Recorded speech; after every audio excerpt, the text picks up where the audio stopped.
ನಮಸ್ಕಾರ, ನಾನು ಪವಿತ್ರ ಭಾಗವತ್. ಮಿಸೆಸ್ ಭಾಗವತ್ ಚಾನಲ್ಗೆ ನಿಮ್ಮೆಲ್ರಿಗೂ ಪ್ರೀತಿಯ ಸ್ವಾಗತ. ಇವತ್ತಿನ ವಿಡಿಯೋದಲ್ಲಿ ಒಂದು ಅವಲಕ್ಕಿ ರೆಸಿಪಿಯನ್ನು ತೋರಿಸ್ತಾ ಇದ್ದೇನೆ. ಅದಕ್ಕೊಂದು ಮಸಾಲೆ ಪುಡಿಯನ್ನ ಯಾವ ರೀತಿ ಮಾಡೋದು ಅಂತ ಕೂಡ ತೋರಿಸ್ತಾ ಇದ್ದೇನೆ.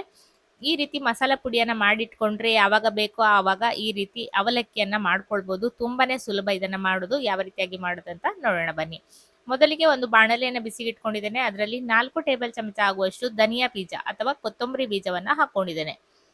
ನಂತರ 5 ಬ್ಯಾಡಗಿ ಮೆಣಸನ್ನ ನಾನಿಲ್ಲಿ ಬಳಸ್ತಾ ಇದ್ದೇನೆ. ನಿಮ್ಮ ಖಾರಕ್ಕೆ ಅನುಗುಣವಾಗಿ ಮೆಣಸನ್ನ ಹೆಚ್ಚು ಕಡಿಮೆ ಮಾಡ್ಕೊಳ್ಬಹುದು. 1 ಟೀ ಚಮಚ ಆಗುವಷ್ಟು ಎಣ್ಣೆಯನ್ನು ಹಾಕೊಳ್ತಾ ಇದ್ದೇನೆ. ಜಾಸ್ತಿ ಎಣ್ಣೆಯನ್ನು ಹಾಕೋದು ಬೇಡ, ಬೇಗ ಹಾಳಾಗ್ತದೆ.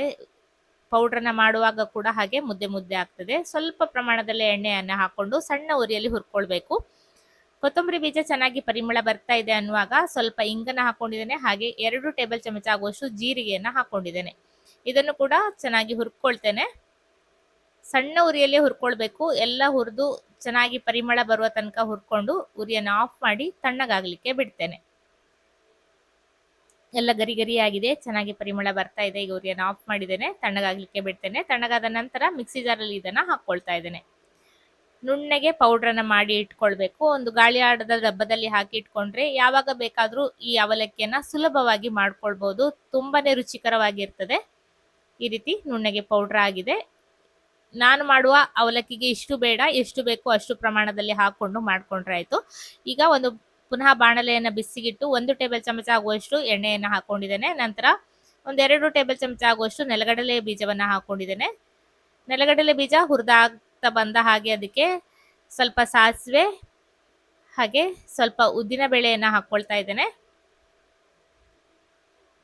ಸಾಸಿವೆ ಎಲ್ಲ ಚಟಪಟ ಅಂದ ನಂತರ ಅರಿಶಿನ, ಕರಿಬೇವಿನ ಸೊಪ್ಪು ಹಾಗೆ ಒಣಮೆಣಸನ್ನ ಹಾಕೊಂಡು ಒಗ್ಗರಣೆಯನ್ನ ಮಾಡ್ಕೊಳ್ತೇನೆ.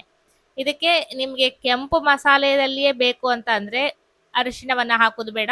ನೋಡುವಾಗ ಕೆಂಪಾಗಿ ಕಾಣಿಸ್ತದೆ ಅವಲಕ್ಕಿ. ಅರಿಶಿನವನ್ನ ಹಾಕೊಂಡ್ರೆ ಪರಿಮಳ ಚೆನ್ನಾಗಿ ಬರ್ತದೆ. ಹಾಗೆ ಆರೋಗ್ಯಕ್ಕೂ ತುಂಬಾನೇ ಒಳ್ಳೆಯದು ಅರಿಶಿನದ ಬಳಕೆ.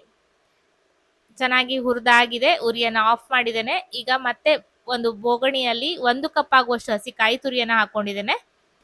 ನಂತರ ಮಾಡಿರುವಂತಹ ಒಗ್ಗರಣೆಯನ್ನ ಇದಕ್ಕೆ ಹಾಕೊಳ್ತಾ ಇದ್ದೇನೆ. ಈ ಅವಲಕ್ಕಿಯನ್ನ ಮಾಡುವಾಗ ಕಾಯಿ ತುರಿ ಆದಷ್ಟು ಫ್ರೆಶ್ ಆಗಿರ್ಬೇಕು. ಆಗ ತಾನೇ ಒಡೆದ ಕಾಯಿ ಆದ್ರೆ ಅವಲಕ್ಕಿಯ ರುಚಿ ತುಂಬಾನೇ ಚೆನ್ನಾಗಿ ಬರ್ತದೆ. ಈಗ ರುಚಿಗೆ ಬೇಕಾಗುವಷ್ಟು ಉಪ್ಪನ್ನ ಹಾಕೊಂಡಿದ್ದೇನೆ. ಹಾಗೆ 1 ಟೇಬಲ್ ಚಮಚ ಆಗುವಷ್ಟು ಬೆಲ್ಲದ ಪುಡಿಯನ್ನ ಹಾಕೊಂಡಿದ್ದೇನೆ. ಅರ್ಧ ಟೇಬಲ್ ಚಮಚ ಆಗುವಷ್ಟು ಹುಣಸೆ ಹಣ್ಣಿನ ರಸ ಇದೆ, ಇದನ್ನ ಹಾಕೊಳ್ತಾ ಇದ್ದೇನೆ. ಗಟ್ಟಿಯಾಗಿರುವ ರಸವನ್ನ ಉಪಯೋಗಿಸೋದು ಒಳ್ಳೆಯದು. ಸ್ವಲ್ಪ ನೀರಿದ್ರೂ ಪರವಾಗಿಲ್ಲ, ಅದು ಅವಲಕ್ಕಿ ಮೆತ್ತಗಾಗ್ಲಿಕ್ಕೆ ಹೆಲ್ಪ್ ಮಾಡ್ತದೆ. ಇದನ್ನ ಚೆನ್ನಾಗಿ ಕೈಯಲ್ಲಿಯೇ ಕಿವುಚಬೇಕು. ಒಗ್ಗರಣೆ ಸ್ವಲ್ಪ ಬಿಸಿ ಇದೆ ಅಂದ್ರೆ ತಣ್ಣಗಾದ ನಂತರ ಕಿವುಚಿ, ತೊಂದರೆ ಇಲ್ಲ. ಈ ರೀತಿ ಚೆನ್ನಾಗಿ ಕಿವುಚ್ಕೊಳ್ಬೇಕು. ನಂತರ ಮಾಡಿರುವಂತಹ ಮಸಾಲ ಪುಡಿಯನ್ನ ಹಾಕೊಳ್ಬೇಕು. ನಾನಿಲ್ಲಿ 2 ಟೇಬಲ್ ಚಮಚ ಆಗುವಷ್ಟು ಮಸಾಲ ಪುಡಿಯನ್ನ ಬಳಸ್ತಾ ಇದ್ದೇನೆ. ಮಿಕ್ಸ್ ಮಾಡಿಕೊಂಡು ಇದಕ್ಕೆ ಅವಲಕ್ಕಿಯನ್ನ ಹಾಕೊಳ್ತಾ ಇದ್ದೇನೆ. ಪೇಪರ್ ಅವಲಕ್ಕಿಯನ್ನ ಬಳಸೋದು ಇದಕ್ಕೆ. ನಾನಿಲ್ಲಿ 4 ಕಪ್ ಆಗುವಷ್ಟು ಪೇಪರ್ ಅವಲಕ್ಕಿಯನ್ನ ಬಳಸ್ತಾ ಇದ್ದೇನೆ. 1 ಕಪ್ ಆಗುವಷ್ಟು ಹಸಿ ಕಾಯಿ ತುರಿಗೆ.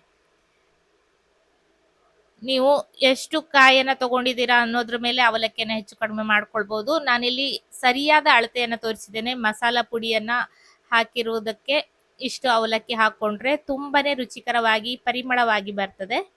ಚೆನ್ನಾಗಿ ಇದನ್ನ ಕೈಯಲ್ಲಿಯೇ ಕಲಿಸ್ಕೊಳ್ಬೇಕು.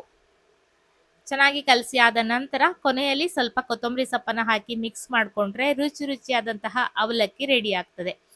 ಫಂಕ್ಷನ್ಗಳೆಲ್ಲ ಇದ್ದಾಗ ನಮ್ಮಲ್ಲಿ ಸಾಮಾನ್ಯವಾಗಿ ಈ ಅವಲಕ್ಕಿಯನ್ನ ಮಾಡ್ತೇವೆ. ತುಂಬಾನೇ ರುಚಿಕರವಾಗಿರ್ತದೆ. ಬೆಳಗಿನ ತಿಂಡಿಗಿರ್ಬೋದು ಅಥವಾ ಸಂಜೆಯ ಸ್ನ್ಯಾಕ್ಸ್ಗಿರ್ಬೋದು, ಅವಲಕ್ಕಿ ಅನ್ನೋದು ಒಂದು ಆಪತ್ಬಾಂಧವ ಇದ್ದ ಹಾಗೆ ದಿಢೀರಾಗಿ ಮಾಡ್ಕೊಳ್ಳುವಂತಹ ಒಂದು ರೆಸಿಪಿ ಅಂದ್ರೆ ಈ ಪೇಪರ್ ಅವಲಕ್ಕಿ. ಕಲಸಿದ ಅವಲಕ್ಕಿ ಅಂತ ಹೇಳ್ತಾರೆ.